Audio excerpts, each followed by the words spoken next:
Hello बच्चों, नमस्कार। स्वागत करते हैं एक बार फिर से आप सभी का आपके अपने चैनल हाई एजुकेशन जोन पर। और आज हम आपके लिए इंडिया जीके की छठी सीरीज लेके आए हैं। और इससे पहले 5 जीके की सीरीज हम डाल चुके हैं इंडिया जीके की, तो प्लीज एक बार उनको भी जाकर आप जरूर देखना। और सीरीज में हम वही क्वेश्चन डालते हैं जो एचएसएससी एग्जाम में बार बार पूछे जाते हैं और पूछे जाने के पूरे पूरे चांस होते हैं। तो टाइम वेस्ट ना करते हुए स्टार्ट कर लेते हैं फर्स्ट क्वेश्चन से। और फर्स्ट क्वेश्चन हमारा है कि राष्ट्र गुप्तार समाचार पत्र के संपादक कौन थे। तो यहाँ पे हमारा राइट ऑप्शन हो जाएगा बच्चों बी, दादा भाई नारोजी। दादा भाई नारोजी जो थे राष्ट्र गुप्तार समाचार पत्र के संपादक थे। और कहाँ से निकाला था ये इन्होंने, जो ये राष्ट्र गुप्तार समाचार पत्र, तो मुंबई से निकाला था। और अगर डेट की बात करें तो 1851 में निकाला था। और अगर बात करें मौलाना अबुल कलाम ने कौन से समाचार पत्र का संपादन किया था, तो इन्होंने अल हिलाल नामक एक जो है ना बच्चों वो निकाला था समाचार पत्र। मौलाना अबुल कलाम ने जो है अल हिलाल नामक समाचार पत्र निकाला था। और अगर बात करें मौलाना मोहम्मद अली की, मौलाना मोहम्मद अली जो थे इन्होंने 2 समाचार पत्र निकाले थे।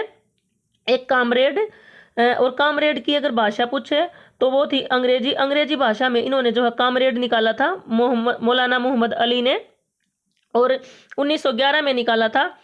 और जो दूसरा समाचार पत्र था जो हमदर्द इन्होंने निकाला था, उसकी भाषा उर्दू थी। और वो इन्होंने जो है 1913 में निकाला था हमदर्द समाचार पत्र। तो 2 समाचार पत्रों का इन्होंने संपादन किया था मौलाना मोहम्मद अली ने। और श्रीमती एनी बेसेंट ने कौन सा समाचार पत्र निकाला था, ये आप हमें कमेंट बॉक्स में बताएंगे। आंसर इसका कमेंट बॉक्स में जरूर दे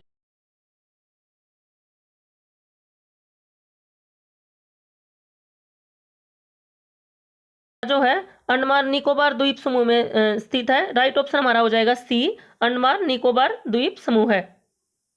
और है ना बैरन द्वीप जो है ना, ये भारत का एकमात्र सक्रिय द्वीप है बच्चों। एकमात्र सक्रिय द्वीप है जो बैरन द्वीप है भारत का। और इस क्वेश्चन को है ना एग्जामिनर 2 तरह से पूछता है, आंसर भी अलग अलग होता है। एक बार मैं बता देती हूँ आपको कि अगर ये पूछे कि बैरन द्वीप कहाँ पर स्थित है, तो आंसर सी हो जाएगा, अंडमान निकोबार द्वीप समूह है। लेकिन अगर वो ये पूछ लेना कि बैरन द्वीप जो है वो अंडमान निकोबार के किस भाग में स्थित है, अगर भाग शब्द वो यूज कर दे, आपको अगर भाग शब्द लिखा मिल जाए कि बैरन द्वीप जो है वो अंडमान निकोबार द्वीप के किस भाग में स्थित है, तो आंसर हमारा अंडमान द्वीप हो जाएगा, अंडमान द्वीप।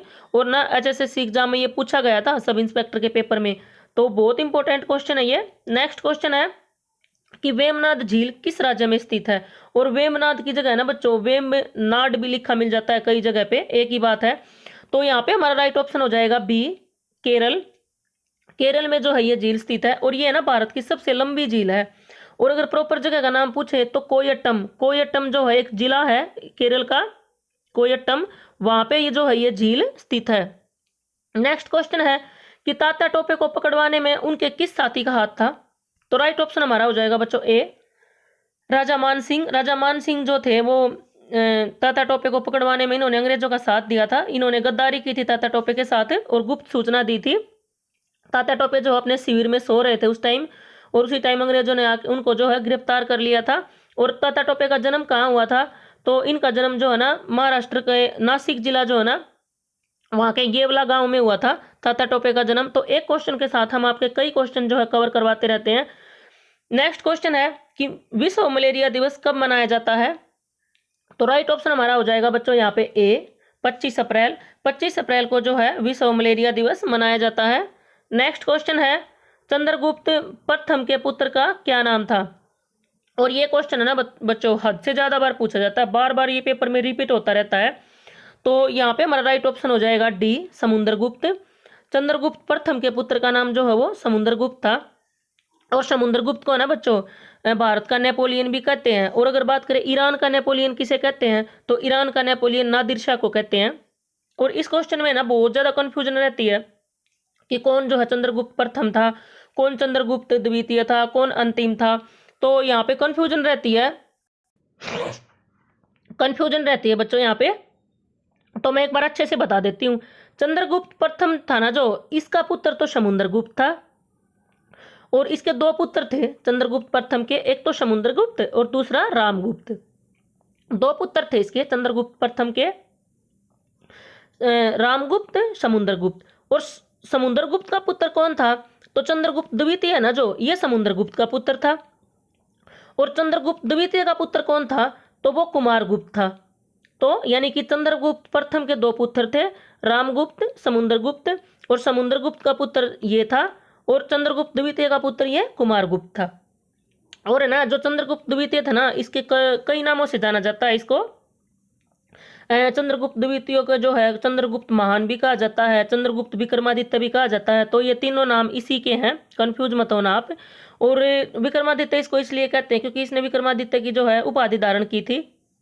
और चंद्रगुप्त जो है प्रथम है ना,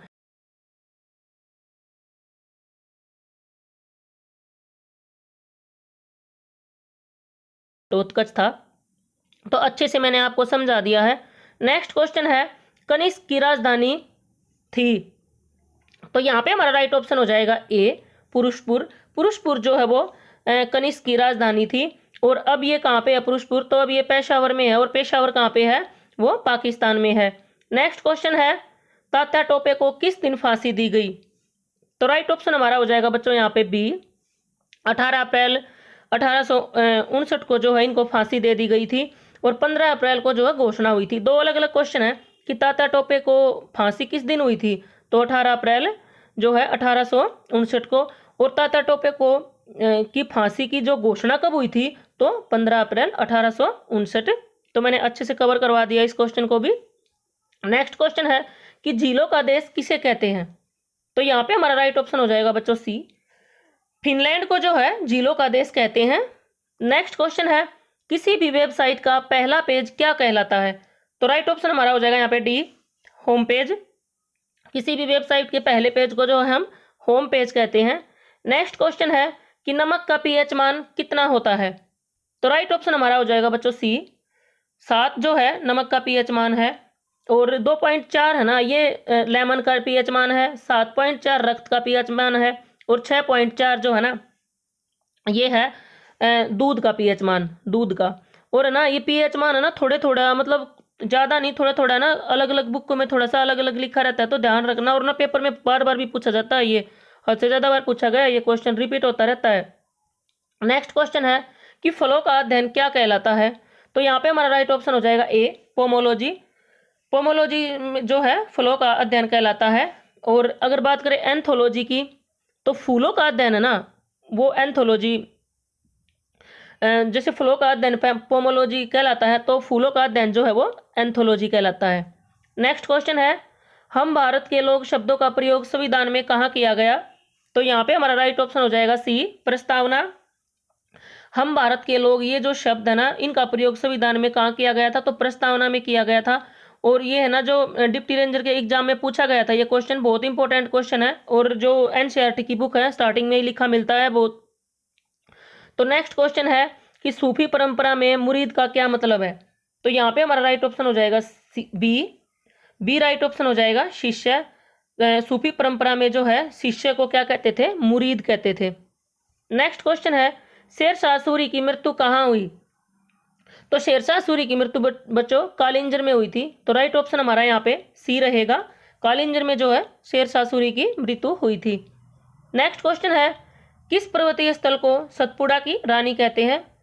तो राइट ऑप्शन हमारा हो जाएगा यहाँ पे ए, पंचमढ़ी। पंचमढ़ी जो पर्वतीय स्थल है उसको जो है सतपुड़ा की रानी भी कहते हैं। और अगर ये पूछे कि पंचमढ़ी जो ये पर्वतीय स्थल है ये कहाँ, तो ये होशंगाबाद में है। होशंगाबाद कहाँ पे है, तो होशंगाबाद जो है वो एमपी में है, मध्य प्रदेश में। वहाँ पे जो है ये पहाड़ियाँ स्थित हैं।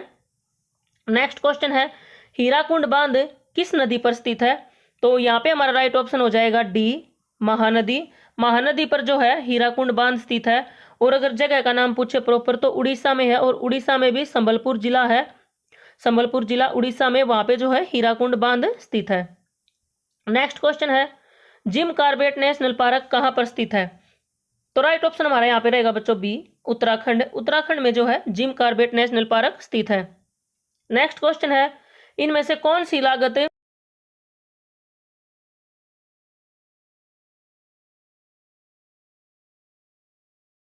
नहीं बनती।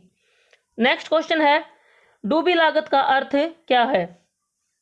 तो यहाँ पे हमारा राइट ऑप्शन रहेगा सी, विगत में उपगत लागत जो है डूबी लागत का अर्थ है। और डूबी लागत का की एक बार मैं आपको परिभाषा बता देती हूँ या अच्छे से समझा देती हूँ कि डूबी लागत हम किसे कहते हैं। इकोनॉमिक्स का एक क्वेश्चन है।